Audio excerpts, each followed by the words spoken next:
અહેવાલમાં આપનું સ્વાગત છે। સુરત શહેર સાયબર ક્રાઇમ સેલે મોટી કામગીરી કરી ફોરેક્સ ટ્રેડિંગમાં નફાની લાલચ આપી લાખો રૂપિયાની છેતરપિંડી કરનાર આરોપીને વડોદરાથી ઝડપી પાડ્યો છે।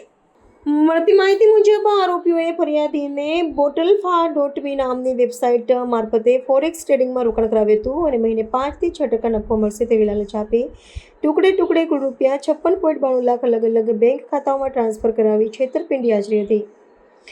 આ મામલે સાયબર ક્રાઇમ પોલીસ સ્ટેશનમાં ભારતીય ન્યાય સંહિતા 2023 તથા આઈટી એક્ટ હેઠળ ગુનો નોંધાયા બાદ પોલીસે ટેકનિકલ તપાસ હાથ ધરી હતી, જેના આધારે આરોપી સોમપુરી ઉર્ફે કિશનપુરી ગોસ્વામીને વડોદરાથી ઝડપી પાડવામાં આવ્યો છે। તપાસમાં સામે આવ્યું છે કે આરોપી રોકાણ પર 10% કમિશન મેળવતો હતો અને દર મહિને અંદાજે 1.5 લાખ રૂપિયા કમાતો હતો।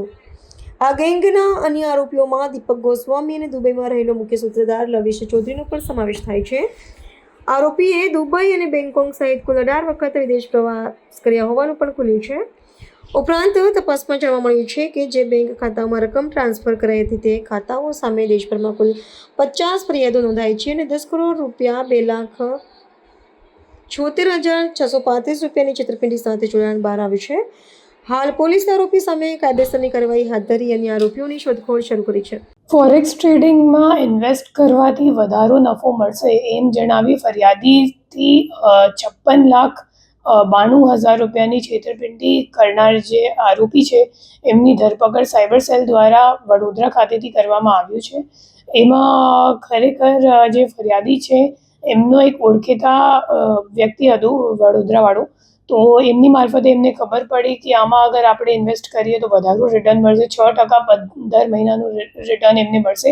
તો એમ જણાવી એવી લાલચ આપી પછી એમની મુલાકાત જે આપણે અટક કરેલ આરોપી છે ગોસ્વામી સોમપુરી ગોસ્વામી એમની સાથે એમની ઓળખ થઈ અને પછી સોમપુરી ગોસ્વામીએ એમની 56,92,000 રૂપિયા 3 બેંક એકાઉન્ટમાં લઈને અને પછી એમને કંઈક વિડ્રો કરવા દીધું નથી અને એવી રીતે એમની સાથે છેતરપિંડી કરવામાં આવ્યું છે। હવે તપાસ દરમિયાન એ બહાર આવ્યું છે કે જે 3 એકાઉન્ટ છે એ 3 એકાઉન્ટમાં 50 જેટલા એનસીસીઆરપી કમ્પ્લેન્ટ અને 10 કરોડ 2 લાખ રૂપિયાની ટોટલ ફ્રોડ અમાઉન્ટની હકીકત સામે આવ્યું છે। અને એના સિવાય જે નાસ્તા ફરતા આરોપીઓ છે એમાં જે મુખ્ય આરોપી છે લવિશ ચૌધરી, એમને ઉપર ઓલરેડી એક ઈડીનો ગયા વર્ષમાં મોટું કેસ કરવામાં આવ્યું હતું જેમાં 400 કરોડ રૂપિયા ઈડી દ્વારા ફ્રીઝ કરવામાં આવ્યું છે। એમાં આપણી જે ફરિયાદી છે એમના પણ અકાઉન્ટ એમાં સંડોવાયેલ છે અને આપણી સુરત સાયબર સેલ દ્વારા ઈડી સાથે સંકલનમાં રહીને જે વિક્ટિમ છે એમને એમનો રૂપિયો પરત મળી જાય એવી આપણી પ્રયત્નો ચાલુ છે। એ લોકો અબુધાબીમાં પણ મોટી રીતે ઇવેન્ટ કરતા હતા। જે લવિશ ચૌધરી છે એ હાલ પણ દુબઈમાં જ છે અને એ મોટી રીતે એ લોકો 25,000 28,000 એટલા લોકોને બોલાવતા હતા ઇન્ડિયાથી, એ લોકોને ટ્રાવેલ પણ કરાવતા હતા અને પછી મોટી ઇવેન્ટ રાખીને લોકોને લાલચ આપતા હતા। પછી લોકોને એમ ડિસઇલ્યુઝન જેવું થઈ જતું હતું કે ખરેખર મને આટલું નફો મળી જશે।